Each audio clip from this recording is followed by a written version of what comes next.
This is Reese! Ito nga pala mga miyang status ng buhok ko bago matulog. Tada! Umaga na, di ba? Kay bilis lang. Yung natulog kang ikaw pa, tapos pagising mo, may mahal ng iba, Charis! Ito nga pala ang bumungad sa amin ngayong umaga. Napakalakas na ulan. Napakarami na rin mga dahon-dahon at sa susunod, i-vlog ko na rin yan, di ba?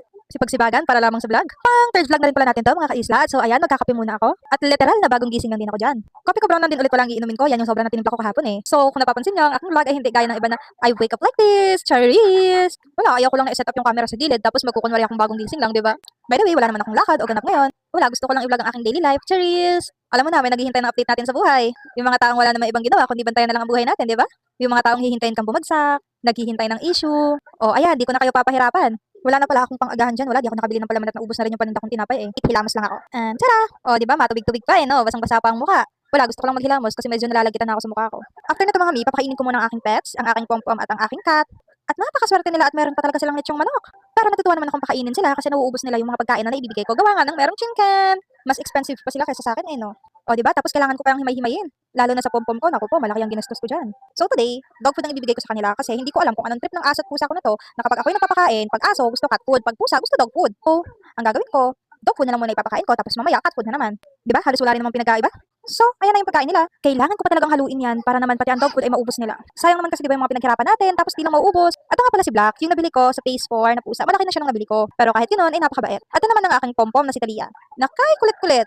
Pati si Black ay na-surrender na sa kakulitan niya eh, no? Di ba? Enjoy na enjoy sila kumain kasi nga merong manok, tapos lechong manok pa, tapos yung amo walang makain. Kaya galing. Yung hirap na hirap ko maghanap ng pagkain, kung sino magdi-deliver sa'yo, tapos silang sarap ng pagkain nila. Parang kayo sarap maging pusa at aso, no?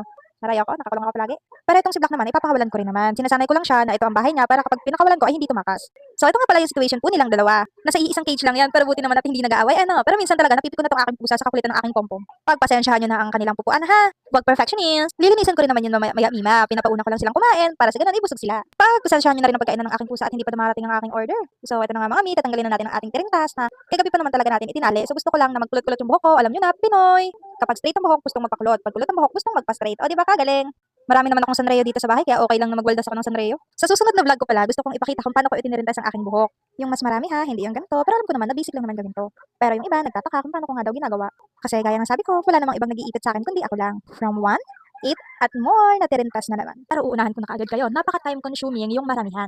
Kasi as in, maliliit lang talaga siya na tirintas, pero goods naman siya. Hindi ko lang alam kung ano yung magiging result niya, pero sa next vlog, ipapakita ko siya. Kung gusto niyo makita yung result ng naka-breed, is tingnan niyo lang yung mga post ko o yung reels ko, posted na rin naman siya. Yun kasi yung una kong pinost na TikTok or video or reels, instead yung mga nauna kong videos.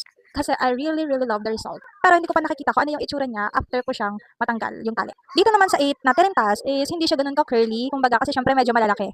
Hindi niya na-achieve yung curl na gusto ko kasi nga malalaki yung pagkatirintas ko. So, ang nangyari, inulit ko siya. After kong maipakita itong result, nagtirintas ulit ako. Damang-dama ko na dyan ang pagsisetting spray mga mi mula sa ulan. Na. Kaya kung mapapansin nyo mga mi, na medyo dinadalian ko na kasi nga, pinapaalis na ako ng ulan. Diba? Parang nag-time consuming lang ako, tinirintas-tirintas ko lang siya, pero ganyan lang yung naging result niya. Gusto ko kasi mga malaw-mawa na, ganun ba? Pero wala, mukhang pumalpak ata yung pagtitirintas natin eh. Pero syempre, hindi natin sasayangin ang effort natin mga mi. O, ano yan, ano yan? Saan ang galing yun? So kahit ganyan yung naging result niya, gagawa natin ng paraan para mas maganda siyang tingnan. Kasi kahit sabihin natin na 8 na 30 lang yan, ay time consuming pa rin siya. Kumbaga pinaglaanan ko siya ng oras para lang kumulot yung buhok ko, o di ba? Ang daming kaartihan. So ayan na, malapit nang matapos. And finally, makakalis na rin ako sa akin pinakapwestuhan. No, medyo hindi na rin ako natutuwa dyan sa ulan. Talagang pinapaalis tayo, di pagbigyan. So ayan na nga, yan ang kanyang final look. O di ba? Parang walang pinagbago, nagpagod ka lang. At nagsayang ka lang ng sanreo. No, pero gaya ng sabi ko, gagawin ko ng paraan yan. Para kahit paano naman, ay gumanda siya tignan. Alam niyo na, madiskarte ang inyong mima. Pagpasensyahan nyo na palang aking kilikili ha. Huwag kayong mag-alala at magsishave din ako. Pero sa ngayon, pagsagaan nyo muna yan. Di pa naman ganun kaitim no? And tada! That's the final look. Hi! Salamat makakalis na rin. So I hope you like my kababaan. Meron na kayong ka-online chikahan. So ayan pala ang ganap sa labas ng tindahan ko. Naku po, nabaha na no? Ganyan po kalakas ang ulan ngayon dito sa amin ay parang ayaw ata nilang magpapunta ng customer din eh. But it's okay, may isa pa naman daanan so hindi sila mahihirapan. Pero kahit ganun pa man, baka na nga din daw pala sa labas. Plano ko pa naman sana na lumabas at bumili ng materials kasi ang gusto kong vlog next ay art. So yun lang, bye! Ano suggestion para sa mga next vlog natin?